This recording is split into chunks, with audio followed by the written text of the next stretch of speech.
안녕하세요. 구수한 이야기를 담은 친구 같은 성주방송 92.7MHz 손정자의 두루치기에서 오늘은 타임머신이 있다면 가고 싶은 그날은 언제입니까? 그리고 버킷리스트 그리고 거인들의 인생 법칙에 대한 이야기를 하려고 합니다. 먼저 인생에서 단 한 번 과거로 돌아갈 수 있는 타임머신이 있다면 가고 싶은 그날은 언제입니까? 아시아 선수 최초 5대 리그 득점왕이고 아시아 최초 프리미어 리그 득점왕, 아시아 선수 최초 리그 100골 기록, 그리고 UEFA FA 챔피언 리그, 프리미어 리그 등 유럽 5대 리그 통산 최다 득점 기록과 발롱도르 득표, 발롱도르 후보, 비파 월드 11번째 후보, 그 다음 PFA 올해의 팀 선정, 또 비파 푸스카스상 수상하고 프리미어리그 이달의 선수 4회를 우승한 경력이 있고, 그 다음 유럽 리그 통상 150골을 돌파 및 아시아 베스트 풋볼러 8회 수상을 하기도 했습니다. 그리고 AFC 국제선수상을 4회 수상을 했고 AFC 아시안컵 베스트 팀 등 아시아에서 주는 상을 모두 독식하고 있는 현역 아시아 선수들 중 독보적이며 역대 최수준이자 세계 탑급 공격수로도 인정받은 그때를 손흥민 선수는 돈을 내고서라도 꼭 돌아가고 싶은 순간이라고 말하고 있습니다. 평생 한 번도 경험하기 힘든 행복했던 그때를 만끽하고 싶다고 하네요. 그러나 인생을 살면서 후회하지 않으려고 매 순간 노력하고 있고 지금까지의 실패와 실수들로 자신이 성장했다고 느끼기에 다시 돌아가고 싶은 순간은 없다고 말하고 있습니다. 그리고 김연아 선수는 10년을 되돌아보면서 돌아가고 싶은 한 순간을 꼽는다면 여러 가지 일들이 있었다. 그렇지만 좋은 기억이지만 성격상 돌아가고 싶다는 생각을 안 하지만 굳이 뽑아야 한다면 마지막 프로그램이 끝날 때 가장 행복했던 것 같다고 말합니다. 모든 압박에서 벗어나고 내 임무를 완수했다. 이제 다 끝났다고 했을 때 그냥 그 순간 행복감을 느끼며 그때가 가장 컸다고 합니다. 그리고 가수 황가람도 마산에서 출생하여 음악의 꿈을 안고 상경했지만 일이 생각처럼 풀리지 않자 홍대에서 자기 시작한 것이 노숙 생활의 시작이 되어 147일 5개월 동안 여러 아르바이트를 하면서도 노래 연습을 꾸준히 한 결과 2011년 데뷔 14년 차가 되었습니다. 사랑과 우정 사이라는 곡으로 유명한 피노키오 밴드의 현재 보컬이라 밝혀 모두를 놀라게 했습니다. 생애 첫 도전이라 더 늦기 전에 열심히 해보고 싶은 마음이 생겼다며 오빠 시대에 도전하게 된 계기를 밝히기도 했습니다. 이렇게 성공한 사람들의 얘기를 들어보면 꿈을 이루기 위해서 가지는 마음속에는 초심과 열심, 뒤심이 있습니다. 그런데 초심을 뒤심까지 꾸준히 이어갔기에 가능했다는 생각이 듭니다. 그리고 가수 효리는 과거로 돌아가고 싶은 순간이 없다고 했습니다. KBS 쿨 FM 하하 슈퍼 라디오에서 음악 그런데 이제 추억을 곁들인 코너를 함께 진행한 것을 전하자 하하는 지난번에 아무 걱정 없던 시절이 그립다고 하던데 타임머신이 있다면 언제로 가고 싶었냐고 물었더니 효리는 상상한 적은 있는데 안 가고 싶다. 그냥 가면 지금 내가 없을 것 같다고 말했다고 합니다. 하하가 소름 돋는다며 지금의 효린이 너무 좋냐고 하자 효리는 지금 내가 좋다기보단 그냥 후회되는 일도 있어야 하는 것 같다.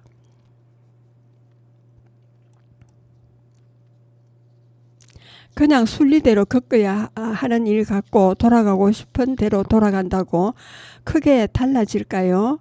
후회하는 것 자체가 싫다고 답했습니다. 너무 멋진 답변이라 놀랐다는 하하는 나는 지금의 내가 후회하는 것들을 안고 가면 괜찮은데 그때의 모습으로 가면 변하지 않을 거냐. 과거로 가더라도 내가 아내 별을 만나면 아이들을 똑같이 낳는다는 전제가 있어야 한다고 강조했습니다. 반면에 효리는 저는 무조건 미래로 가고 싶다. 뭐 하면 살지 궁금하다고 상반된 의견을 보이기도 했습니다. 예, 타임머신이 있다면 당신의 하루는 어떻게 변할까요? 과거로 돌아갈 수 있다면 어느 시점으로 가서 무엇을 해보고 싶나요? 과거로 돌아간다면 어떤 순간을 선택하시겠어요? 라는 말은 모든 사람이 한 번쯤 꿈꿔봤을 법한 질문입니다. 만약 하루 동안 타임머신을 타고 과거로 돌아갈 수 있다면 나는 어떤 시점으로 가서 무엇을 하고 싶을까요? 오늘은 타임머신을 타고 떠날 수 있는 것을 상상하며 나만의 과거 여행 이야기를 해보겠습니다. 어떤 이는 만약 하루 동안 과거로 돌아갈 수 있다면 저는 어린 시절로 가고 싶어요 라고 말했는가 하면 그때는 친구들과 아무 걱정 없이 놀던 기억이 너무 소중하다고 말했습니다. 그때로 돌아가서 다시 한번 공원에서 숨바꼭질하고 마음껏 웃고 떠들며 즐기고 싶다고요. 지금은 시간이 너무 빨리 지나가서 그런 순수한 즐거움을 잊고 있는 것 같다고 말합니다. 과거로 돌아가면 그때의 행복한 순간들을 다시 느끼고 싶어요 라고 말합니다. 그러면 돌아가고 싶은 시간은 언제냐고 물었더니 누구는 어린 시절의 여름날이라 했습니다. 어린 시절 방학 그때의 추억은 언제 생각해도 마음을 따뜻하게 만듭니다. 아침 일찍 일어나 동네 친구들과 공기놀이를 하던 시간, 햇살 가득한 마당에서 엄마가 차려주신 수박을 먹으며 깔깔대던 순간들, 그 시절은 걱정 없이 웃고 뛰놀던 날들이었지요. 만약 하루 동안 타임머신을 탈 수 있다면 그 무더운 여름날로 돌아가 마음껏 놀고 싶다고 말합니다. 그리고 하고 싶은 일이 무엇이냐고 물었더니 새벽에 일어나 새로 산 슬리퍼를 신고 친구들과 동네 놀이터에서 달리기 시합하기와 그다음 엄마가 만들어주신 떡볶이와 어릴 적 즐기던 간식을 먹으며 다시 그 맛을 느껴보기, 그리고 또 동네 어귀의 작은 서점에 가서 만화책을 읽으며 시간을 보내기라고 말한 분도 있습니다. 그리고 다시 가고 싶은 순간을 말했을 때 졸업식 날의 자기 자신을 말합니다. 졸업식 날은 새로운 시작을 의미하기도 하지만 동시에 소중한 사람들과의 이별을 의미하기도 합니다. 고등학교 졸업식 때 담임선생님과 친구들에게 전하지 못했던 감사 인사를 다시 전하고 싶다고 말했습니다. 그때 나로 돌아가 마음껏 울고 웃고 그리고 다짐했던 순간을 다시 경험하고 싶다고 합니다. 그리고 하고 싶은 일에 대해서는 친구들과 마지막으로 찍은 사진을 한 장 더 찍기가 있고 또 선생님께 진심으로 감사하다고 전하기, 그리고 졸업식장에서 들었던 축하 메시지를 더 깊이 새기기라고 했습니다.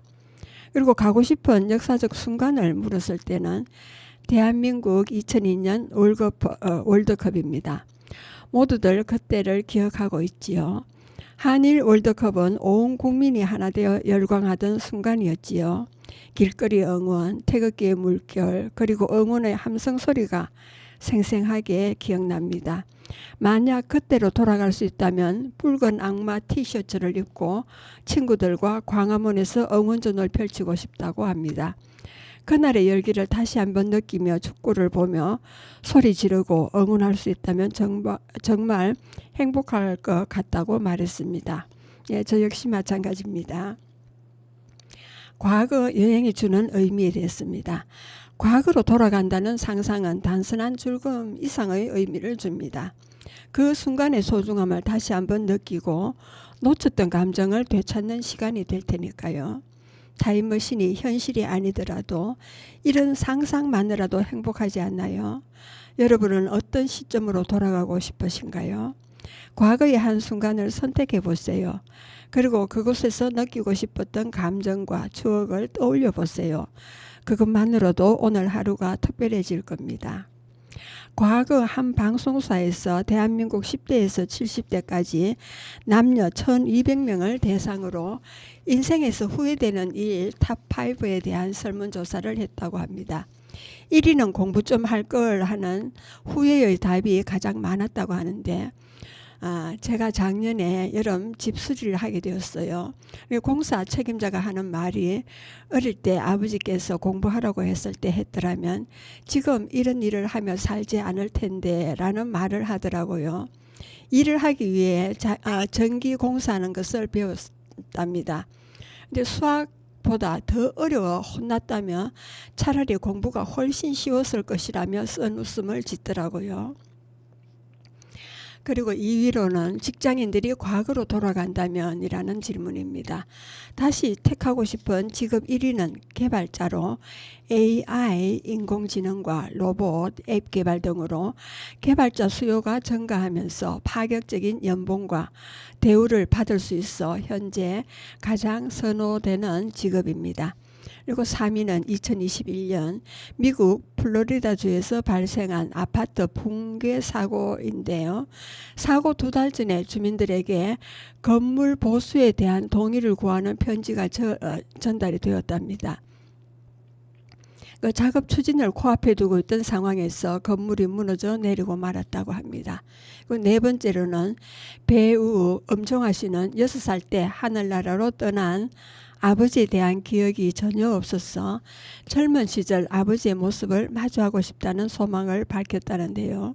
젊은 시절 아빠에게 고민 상담도 해드리고 아주 멋있는 사람이라고 말해주고 싶다고 했습니다.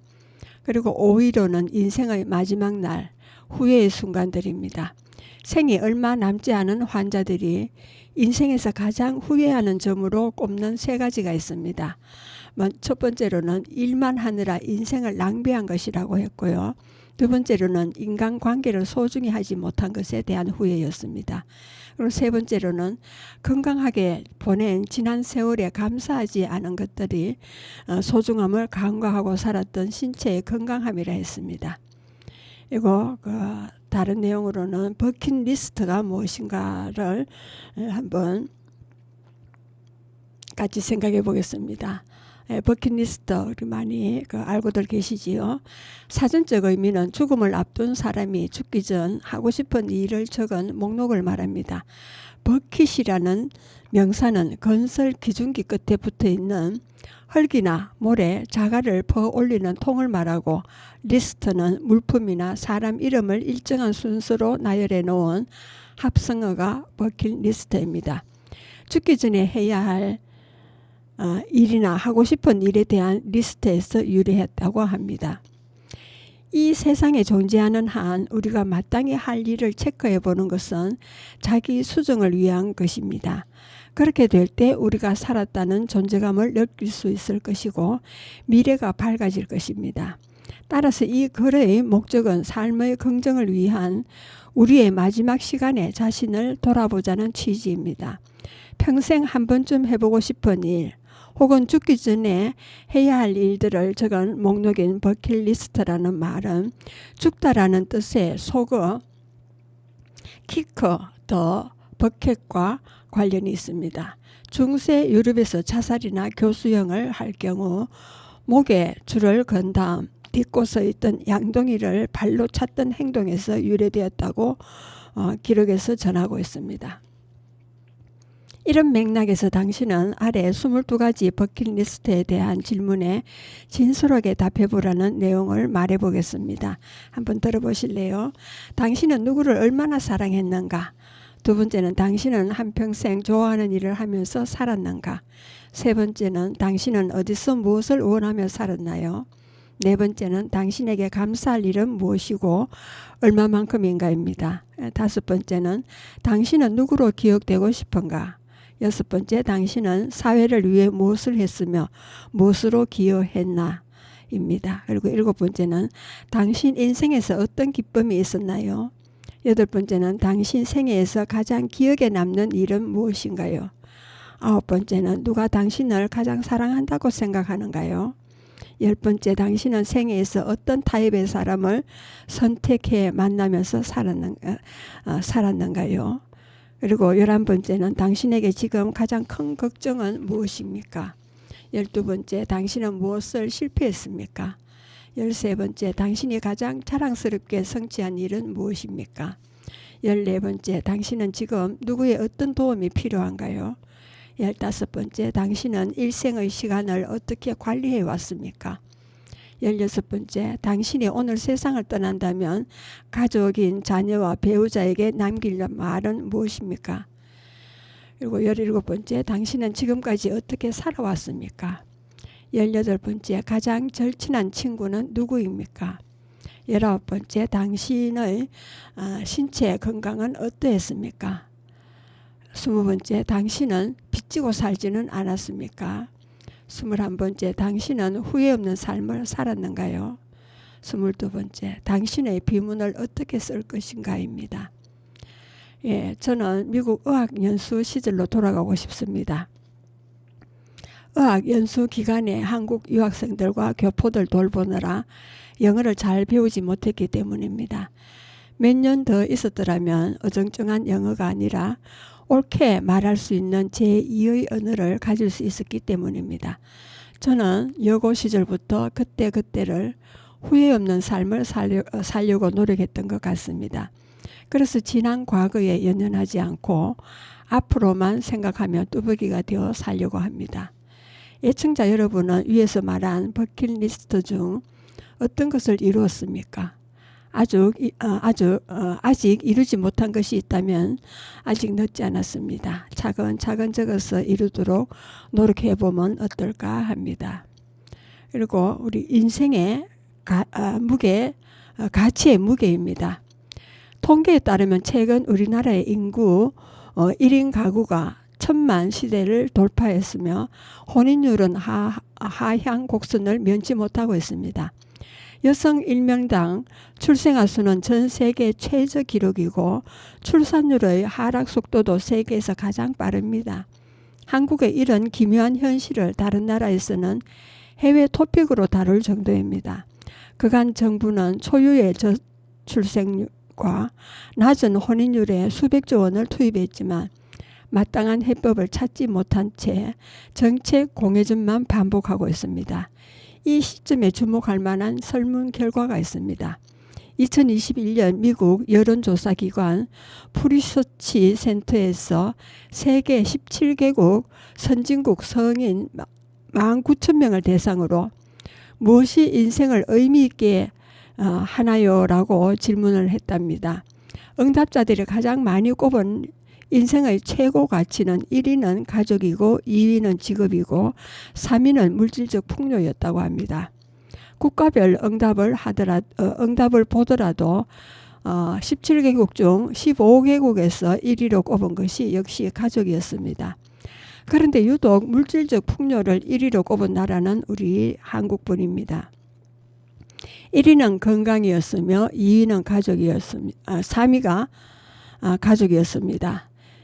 이런 한국의 답변은 국민 1인당 명품 소비액 세계 1위고 위스키 판매량 세계 1위고 총인구 대비 저출국 세계 1위입니다.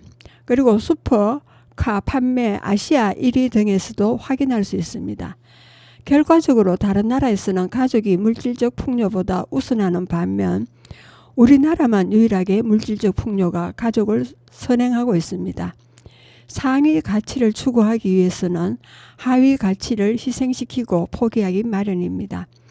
물질적 풍요를 최상의 가치로 추구하는 한국인은 하위 가치인 가족과 출산, 혼인과 가정을 자연스레 등한시하고 포기할 수밖에 없습니다. 이전 시대에 사치품이었던 것이 필수품이 된 한국 사회에서는 소비는 늘었지만 마음은 가난해졌고 소유는 많아졌으나 고귀한 가치는 줄었습니다. 통신은 발달했지만 소통은 어려워졌고 집은 커졌으나 가족은 적어졌습니다. 돈 버는 법은 배웠지만 가정의 소중함은 잊어버렸고요. 물질적 풍요라는 가치는 대상을 소유함으로써 만족하는 게 아니라 더 더 많은 것을 갈구하면서 만족감을 얻는다는 것입니다.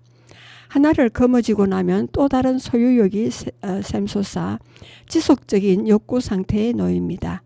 그래서 더 높이, 더 빨리, 더 멀리라는 올림픽 슬로건이 운동 경기장 밖에서도 일상을 휘감게 됩니다. 사실상 물질적 풍요를 줄여야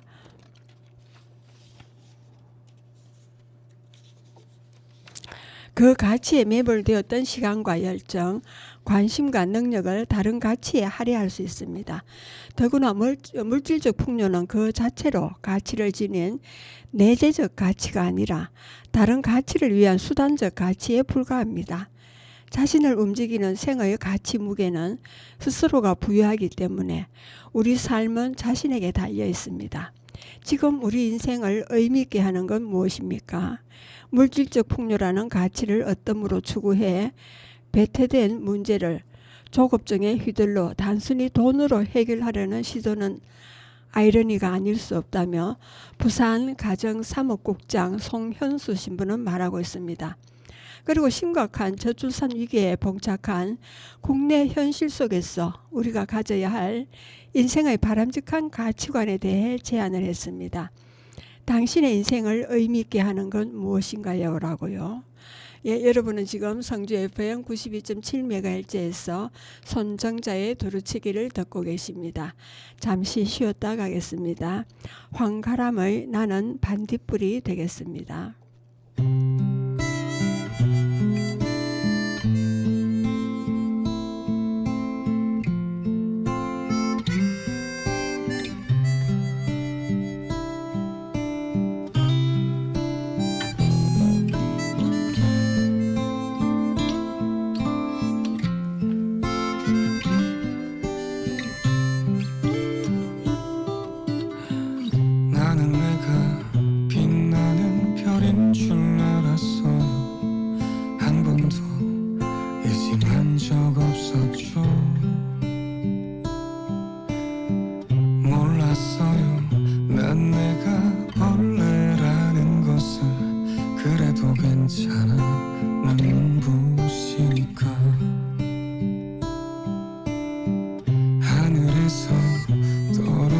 별인 줄 알았어요. 소원을 들어주는 작은 별.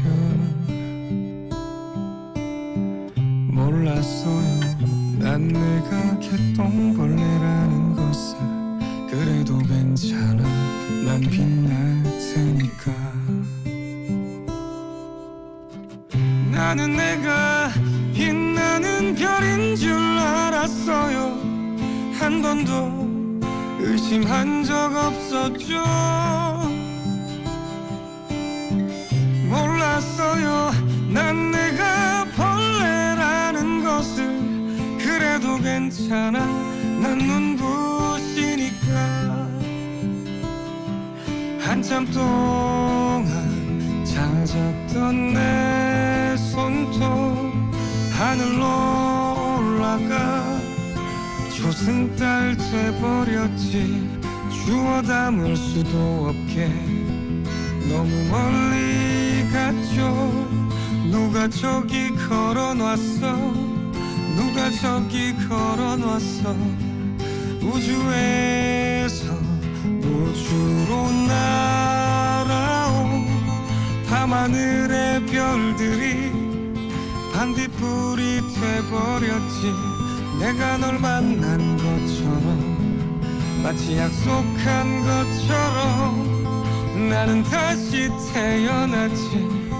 나는 다시 태어났지. 나는 내가 빛나는 별인 줄 알았어요. 한 번도 의심한 적 없었죠. 몰랐어요. 난 내가 벌레라는 것을. 그래도 괜찮아. 난 눈부시니까. 하늘에서 떨어진 별인 줄 알았어요. 소원을 들어주는 작은 별. 몰랐어요. 난 내가 개똥벌레라는 것을. 그래도 괜찮아, 난 빛날 테니까. 예, 노래 잘 들으셨습니까? 예, 황가람 씨는 노숙자에서 성공한 14년차 가수이지요. 예, 다음을 계속하겠습니다. 인생의 법칙에 대해서입니다. 2018년 출간된 캐나다 출신 임상 심리학자이며 심리학 교수인 조던 피터슨이 지은 책입니다. 내용은 윤리적 원칙들, 심리학, 심령학, 종교와 개인적 일화 등에 대한 수필을 통한 충고로 이루어져 있습니다. 이 책은 캐나다와 미국, 영국에서 300만 부 이상이 팔린 베스트셀러입니다. 피터슨은 세계를 다니며 순회 강연을 하고 인터뷰를 하고 있습니다. 피터슨이 이 책을 쓰게 된 배경은 쿼라에 적힌 질문에 답하던 그가 모두가 가장 중요하게 알아야 하는 것이 무엇인가 라는 질문에 답을 하면서 42가지 원칙을 가졌던 것이 발단이 되었다고 합니다. 그는 이 답변이 어떤 사람뿐만 아니라 자신에게도 해당된다고 답했습니다. 그 중에서 그는 말하는 12가지 원칙은 첫 번째, 당신의 어깨를 쭉 펴고 일어나라입니다. 두 번째는 당신 자신을 도우는 데 책임 있는 사람으로 취급하라는 겁니다. 그리고 세 번째는 당신으로부터 최선을 원하는 사람과 친구로 사귀라는 것이고, 네 번째는 어제의 당신 자신과 지금의 당신을 비교하라입니다. 다섯 번째는 자녀가 당신을 싫어하게 만드는 일을 하지 않도록 하라는 것입니다. 여섯 번째는 세상을 비판하기 전에 당신의 집을 완벽하게 만들라이고요. 일곱 번째는 쉽고 간편한 것이 아니지만 의미 있는 것을 추구하라고 합니다. 여덟 번째는 진실을 말하라. 그렇지 않다면 적어도 거짓말은 하지 마라. 아홉 번째는 경청하는 사람이 당신이 모르는 것을 알고 있다고 가정하라입니다. 열 번째는 당신의 말에 정확성을 가지라이고요. 11번째는 당신 자녀가 스케이트를 탈 때 괴롭히지 마라입니다. 마지막으로 당신이 길거리에서 고양이를 만나면 쓰다듬어 주어라 등입니다. 우리 모두 선한 삶을 살기로 한다면 세계가 어떤 모습으로 변할지 누가 알겠습니까? 세상을 탓하기 전에 방부터 정리하라고 합니다. 인생의 법칙은 가장 끝부분에 등장하는 조던 피터슨 닥터의 말입니다. 나는 조던 피터슨 강연을 꽤 즐겨보는데 그중 그런 말이 기억에 남는다고 합니다. 바로 우리 하나하나는 먼지 같은 존재인 동시에 서로를 연결하는 인터넷이다. 그러나 그 파괴력은 놀라울 정도로 강하다는 걸 망각한다. 지금 인터넷이 존재하므로 우리가 하는 행동이 영향이 없다고 생각하는 건 큰 착각이다. 우리의 행동은 적어도 8명에게 영향을 미치고 그 영향은 계속 뻗어나간다. 그런 영향이 선을 추구하게 되면 우리의 현실은 더 이상 지옥이 아닐 것이라는 뜻입니다. 죽음이 삶보다 낫다는 것을 알고 있지만 이성적으로 행동할 힘도 없고 자살로 그 망상을 끝낼 힘도 없습니다. 우리는 살인이 특별한 것 없이 늘 벌어지는 일이라고 왜 말하지 못할까? 전공을 찌르는 진실에 우리가 귀를 기울이지 않기 때문입니다. 세상을 탓하고 원망하는 사람 대부분이 이런 심리가 포함되어 있다고 합니다. 당연하게도 인간은 나약하고 그 현실이 고통이기 때문입니다. 모든 고통이 반드시 가치와 의미와 희망에 대한 완전한 거부는 허무주의를 낳는 것은 아닙니다. 정신적 고통이든 신체적 고통이든 지적인 고통이든 무엇이든 마찬가지입니다. 그런 고통은 항상 다양하게 해석될 수 있습니다. 니체의 이 말의 의미는 악을 경험한 사람은 악을 퍼뜨림으로 악을 존속시키려는 경향이 있으나 악을 경험함으로써 오히려 선을 학습할 가능성도 있다는 것입니다. 괴롭힘을 당한 아이는 자신이 당한 대로 다른 사람을 괴롭힐 수도 있지만 자신이 받은 고통을 통해 그런 학대가 잘못된 것임을 깨달을 수도 있다는 것입니다. 부모에게 학대당한 사람은 그 경험을 통해 좋은 부모가 되는 게 중요하다는 사실을 깨우칠 수도 있고요. 실제로 어렸을 때 학대를 경험한 사람은 대부분 자녀를 학대하지 않는다고 합니다. 이론적으로 입증된 사실이라고 합니다. 예를 들어 한 부모가 3명의 자녀를 낳아 학대하고 그 3자녀가 각각 3자녀를 두는 식으로 세대가 이어진다고 한번 생각해 봅시다. 첫 세대에는 아동학대자가 3명, 두 번째 세대에는 9명, 세 번째 세대에는 27명, 네 번째 세대에는 81명. 대가 내려갈수록 아동학대자가 기하급수적으로 증가합니다. 이런 식으로 20대가 지나면 100억 명이 넘는 사람이 어린 시절 학대를 당한다는 결과가 나옵니다. 100억 명이면 현재 세계 인구가 80억 명임을 감안하면 세계 인구를 홀쩍 뛰어넘습니다.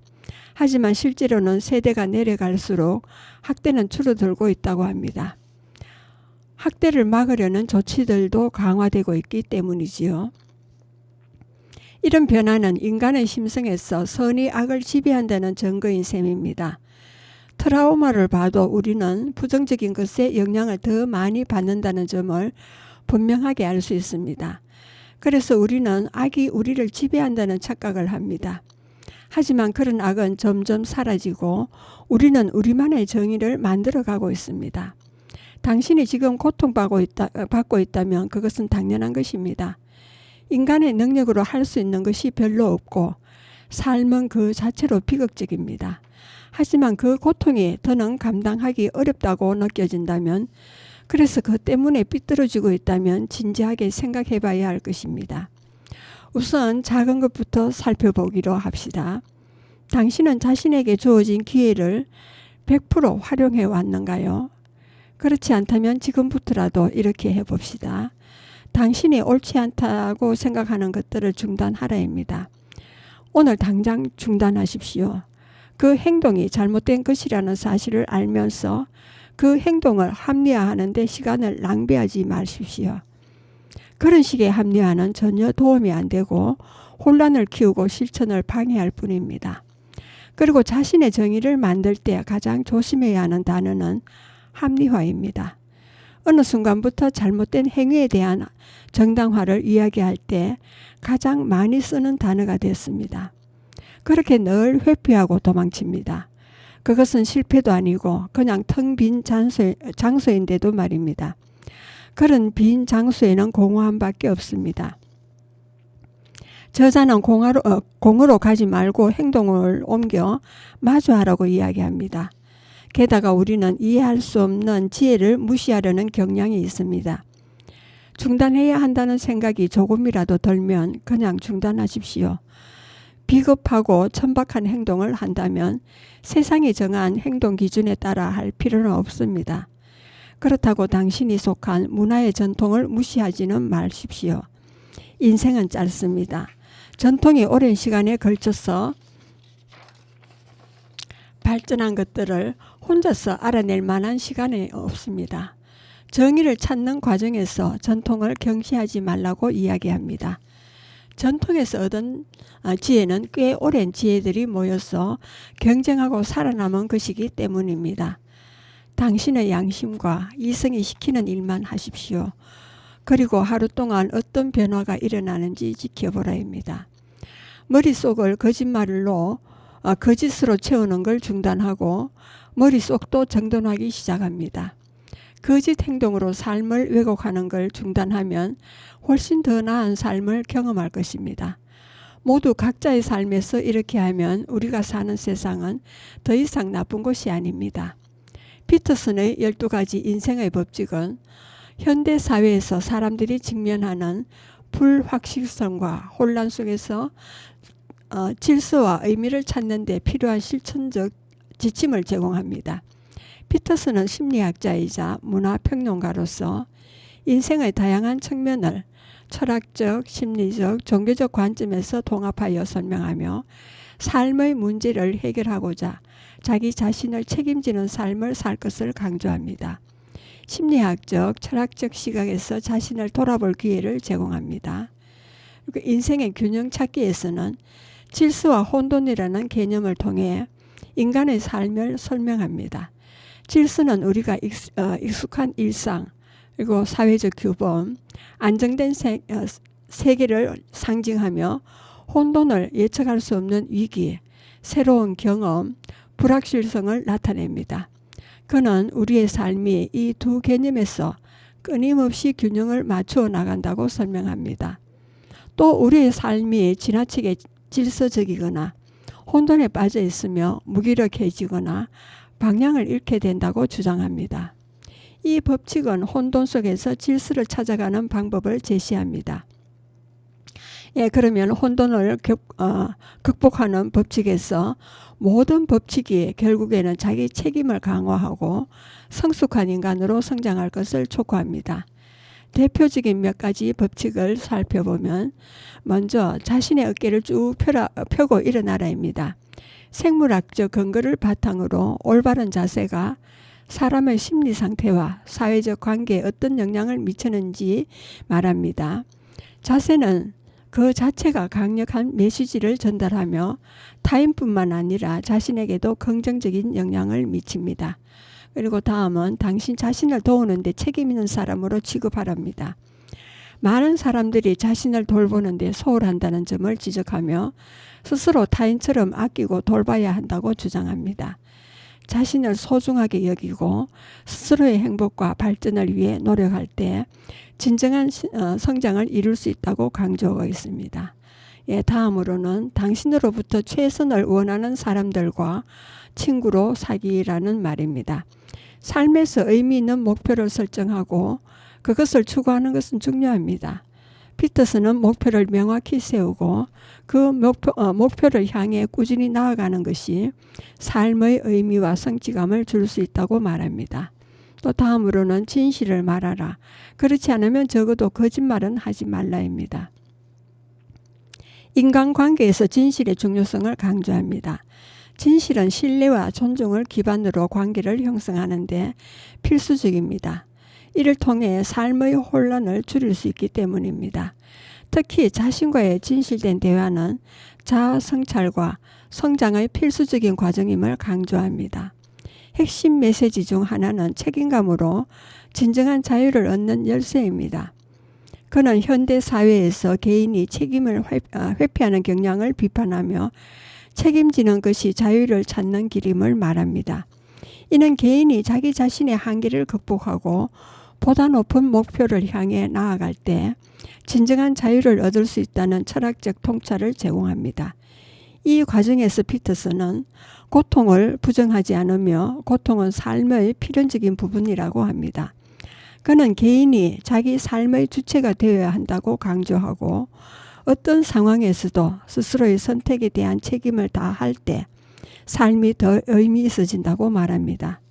현대 사회에서 많은 사람들이 무기력과 허무함에 빠져드는 이유 중 하나는 바로 책임 회피와 고통의 부정에 있다고 분석합니다. 현대 사회의 혼란에 대해서입니다. 특히 젊은 세대가 직면하고 있는 문제에 대해서도 언급합니다. 그는 사회적 불평등, 권리와 자유에 대한 과도한 요구, 책임 회피 등 다양한 문제를 지적하며 개인이 이러한 사회적 흐름에 휘말리지 말고 자신의 길을 찾아야 한다고 주장합니다. 또 자아 현실과 성공을 위한 방법으로 스토아 철학과 성경의 교훈을 자주 인용합니다. 스토아 철학에서의 자기 통제를, 성경에서의 도덕적 지침은 개인의 도덕적, 정신적 성장을 촉구하며 사회적 혼돈 속에서도 자신만의 길을 찾을 수 있는 방법을 제시합니다. 그리고 논란과 비판을 받기도 했습니다. 그의 이론과 철학은 많은 이들에게 강한 지지를 받았지만 동시에 비판의 대상이 되기도 했습니다. 특히 보수주의적 가치관과 전통성 역할에 대한 견해는 젠더 문제나 진보적인 사회적 관점에서 논란을 일으켰습니다. 이 때문에 피터슨은 종종 보수적이고 여성의 사회적, 정치적, 법률적인 권리의 확장을 주장하는 페미니즘을 반대하는 반페미니즘이라는 비판을 받기도 했습니다. 이런 비판에도 불구하고 피터슨의 주장은 단순히 개인적 성공을 위한 도구를 넘어 개인이 자신의 삶을 책임지고 의미 있는 목표를 설정하며 그 목표를 향해 나아가야 한다는 점에서 자기 개발과 정신적 성숙을 추구하는 사람들에게 강한 울림을 주고 있습니다. 마지막으로 12가지 인생 법칙은 삶의 혼란 속에서 질서를 찾고 의미 있는 삶을 살기 위한 실천적 지침을 제시한 책입니다. 그는 개인이 자기 자신을 돌아보고 책임을 다하는 삶을 살 것을 촉구합니다. 그의 견해가 논란을 일으키기도 하지만 그가 전하는 메시지는 특히 현대 사회에서 의미를 찾고자 하는 사람들에게 큰 영감을 줍니다. 그의 법칙은 각자가 자신의 삶에서 질서를 찾고 의미 있는 목표를 설정하며 책임 있는 태도로 살아갈 수 있도록 돕는 중요한 지침이 될 것입니다.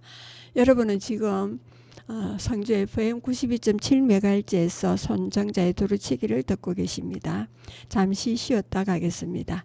장민호의 사는 게 그런 거지가 되겠습니다.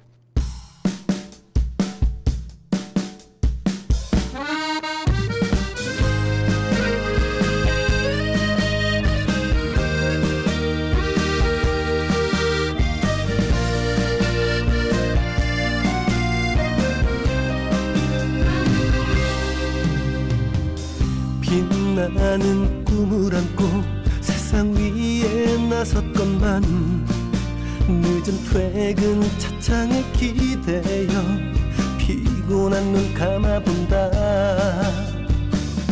오늘을 산다는 것 고달프고 외로운 일, 힘들어도 힘들다 못하고 무얼 위해 달려가나. 사는 게 그런 거지 맘대로 되진 않아. 어떤 날은 무너졌다가 어떤 날은 웃었다가 사는 게 그런 거지 쉬운 게 하나 없어. 세상살이란 게 그런 거더라. 인생은 그런 거지.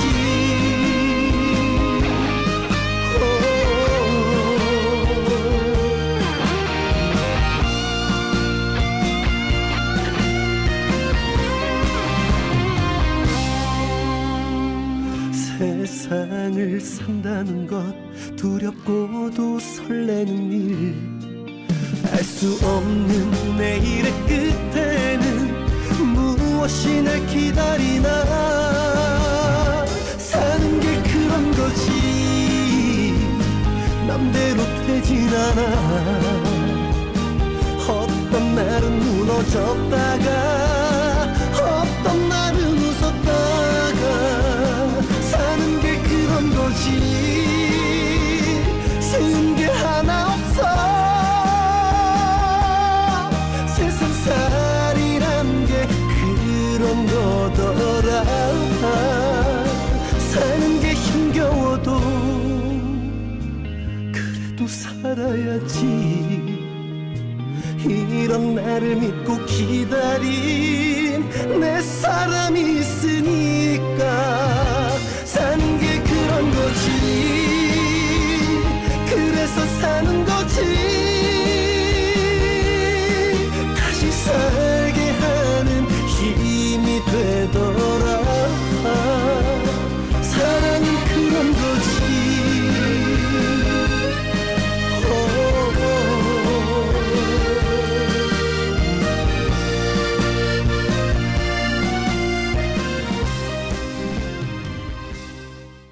예, 계속하겠습니다.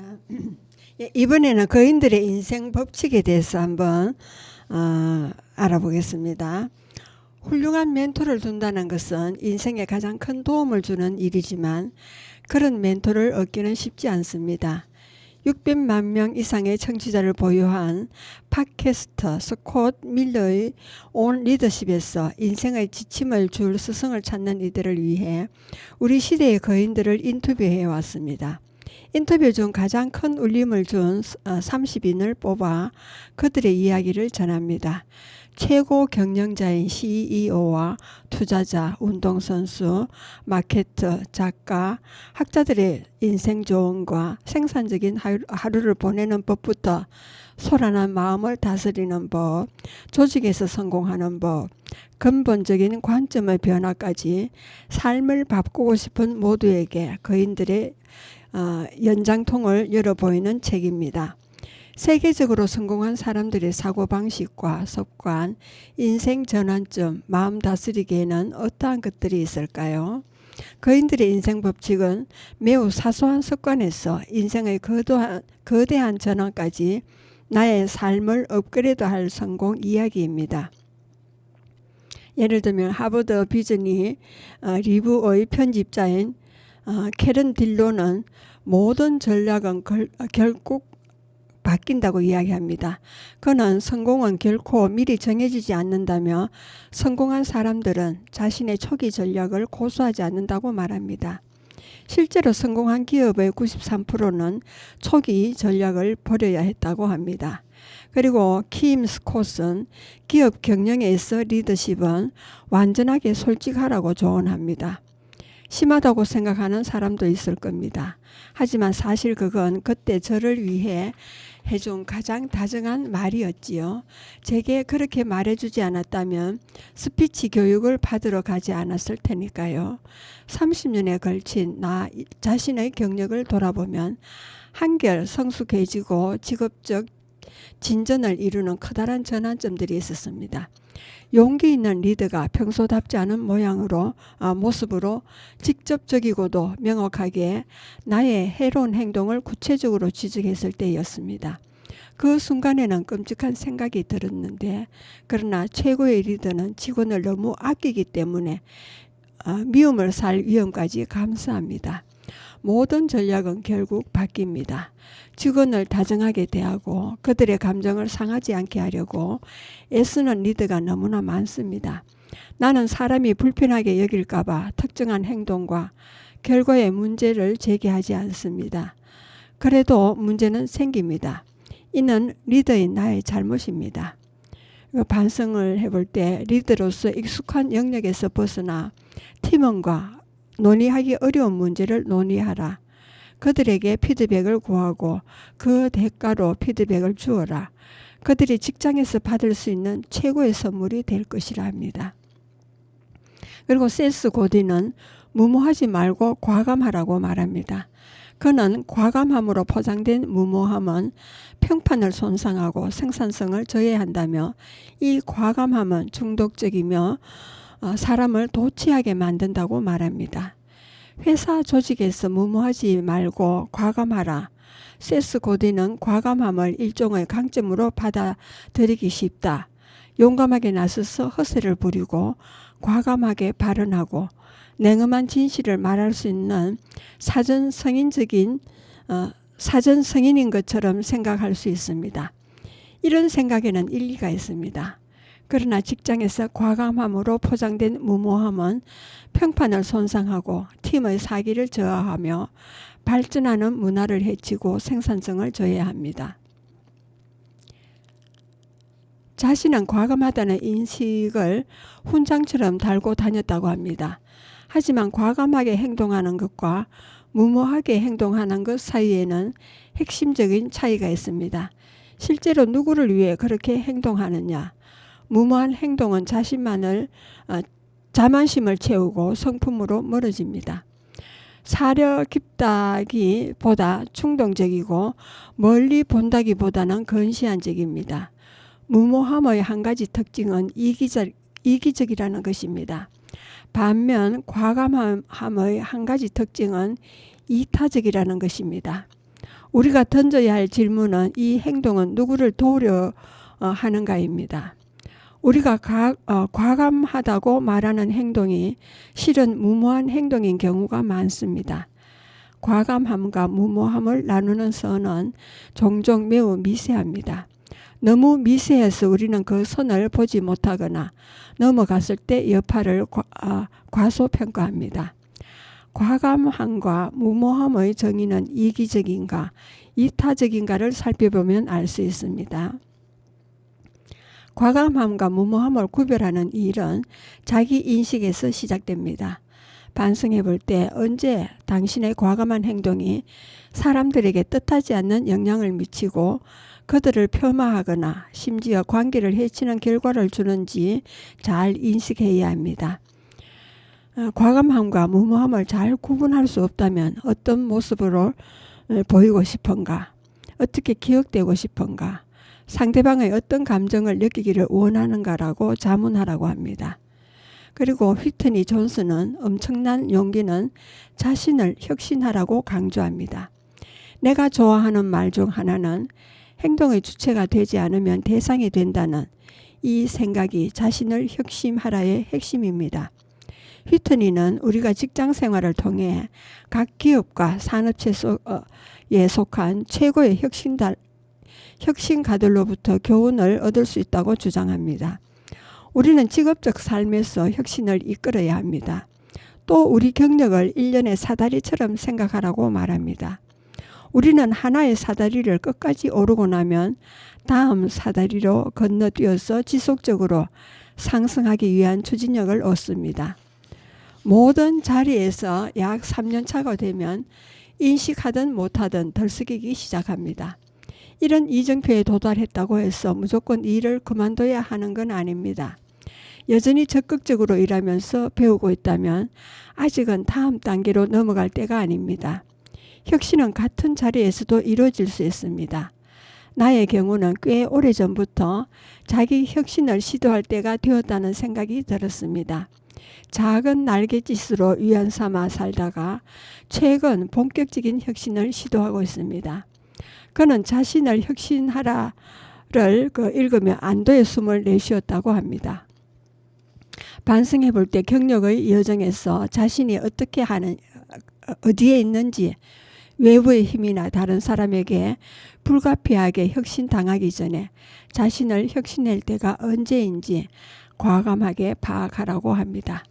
그리고 도널드 밀러는 단순한 메시지가 이긴다는 통찰을 말합니다. 세계에서 손꼽히는 미래학자 비즈니스 사상가인 다니엘 핑크는 최고점, 최저점 반등을 토대로 하루를 설계합니다. 이 개념은 새로운 것이 아닙니다. 나 자신의 생체 리듬에 맞춰서 특정 회의와 대화 일정을 잡음으로 하루를 의도적으로 구성한다는 생각은 분명히 새로운 것입니다. 마스터 멘토로서 다니엘은 내가 리더이자 팀원으로 일하는 데 큰 도움을 주었답니다.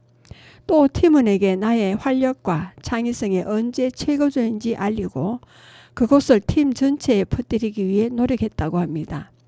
다른 중요한 점은 팀원이 내 영향을 받아 자신들의 최고점과 최저점을 인식했다는 것입니다. 모든 팀원이 타고난 그래서 벗어나기 힘든 리듬을 최대한 활용하면서 일하도록 권장합니다. 반성해 볼 때 자신의 생체 리듬을 잘 인식할 수 있도록 삶에서 직업적, 개인적으로 만나는 모든 사람과 더 잘 교류할 수 있습니다. 당신의 하루를 이끄는 리듬을 파악했는가입니다. 자신의 최고가 필요한 중요한 업무를 최저점이 아니라 최고점이 하도록 잘 맞추었는가입니다. 그리고 다음은 다니엘 핑크입니다. 당신의 리듬을 파악하라는 조언을 합니다. 그리고 수전 데이비드는 정서적 민첩성을 갖추라고 말하고요. 트렌드 셀터는 감옥의 관점에서 벗어나라고 말합니다. 그리고 닉 부이치치와 스테퍼니 맥마헌, 데이브 홀리스, 그리고 앤 차우 등 다양한 멘토들의 조언은 인생의 갈림길에 서 있거나 공경에 처한 사람들에게 큰 교훈을 줍니다.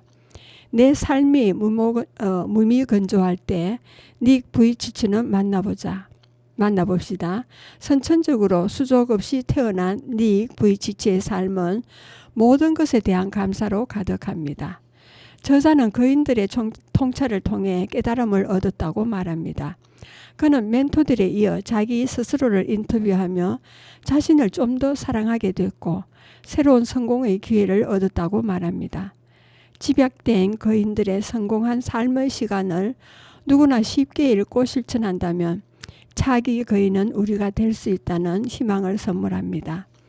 진정한 리더십 역할을 키우려면 취약성을 드러내라고 데이브 홀리스는 말합니다. 취약성을 드러내는 것은 리더십을 강화하는 역량이 될 수 있습니다.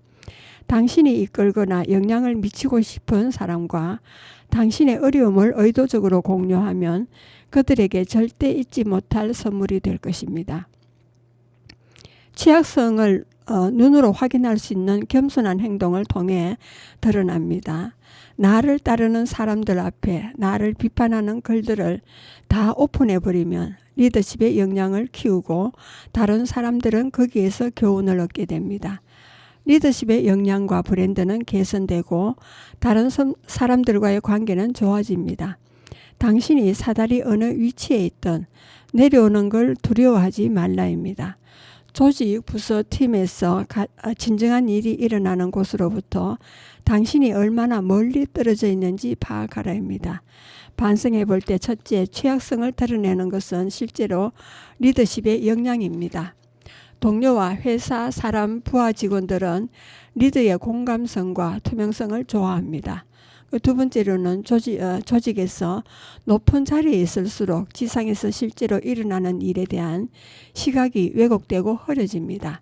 사업의 전략에 초점을 맞출 뿐 아니라 필요에 따라 실무에도 신경을 써야 한다는 점을 명심하라입니다.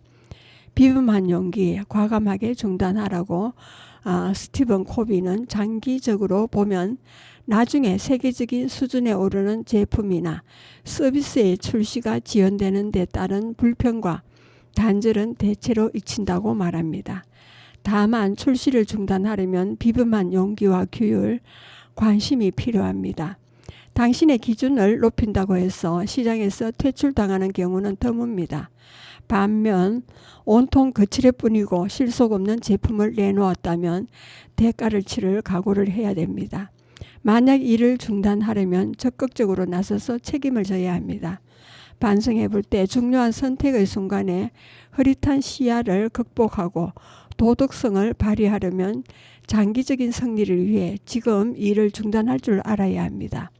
스콧 밀러가 진행했던 팟캐스트 스콧 밀러의 온 리더십에 매주 세계 최고의 전문가들을 초빙해 나눈 거인들의 성공 이야기 중 최고의 에피소드를 뽑아 정리한 거인들의 인생 법칙에는 인생을 살아가는 사람들의 고민 중 어떤 고민이든 해결해 줄 수 있는 30명의 통찰과 조언은 새로운 관점으로 보게 되면서 광산에서 금맥을 캐내는 기분이었다고 말합니다.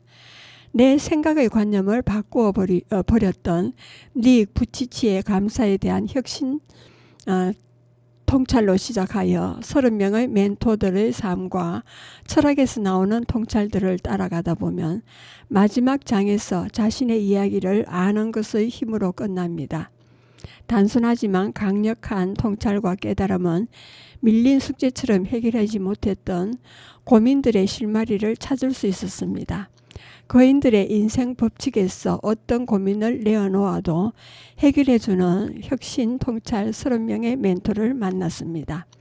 1년 내내 생산적인 하루를 보내는 법부터 근본적인 관점의 변화까지 멘토 1인에게서 나오는 압축된 한 가지 통찰을 통해 나의 브랜드, 나의 가치를 높이는 새로운 통찰을 제시해 주어 최고의 일타 강사를 만난 것 같다고 말하고 있습니다.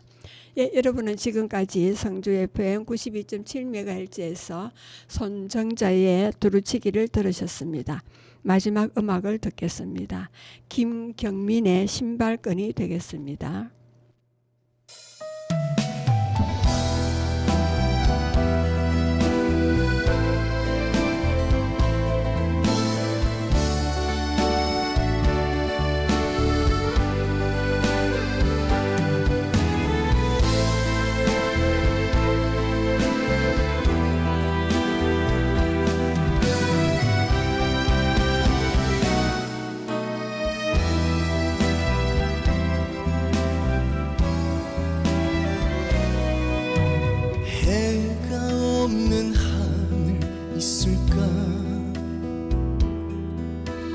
달이 없는 하늘 있을까? 누구나 똑같은 세상이니까 한숨 푸념은 이제 그만. 씨앗 뿌려 하루 만에 꽃이 피더냐?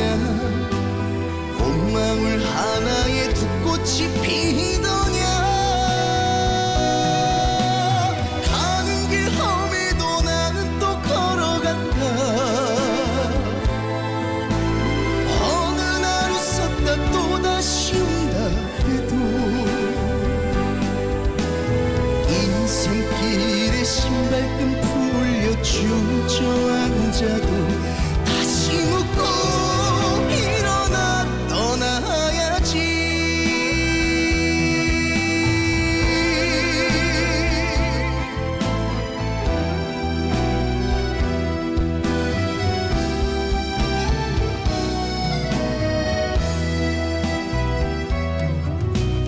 바람 없는 들판 있을까? 파도 없는 바다 있을까? 누구나 똑같은 세상이니까 한숨 푸념은 이제 그만. 씨앗 뿌려 하루 만에 꽃이 피더냐? 꽃망울 하나에 두 꽃이 피더냐? 가는 길 험해도 나는 또 걸어간다. 어느 날 웃었다 또다시 운다 해도 인생길에 신발끈 풀려 주저앉아도 다시 묻고 일어나 떠나야지. 인생길에 신발끈 풀려 주저앉아도 다시 묻고 일어나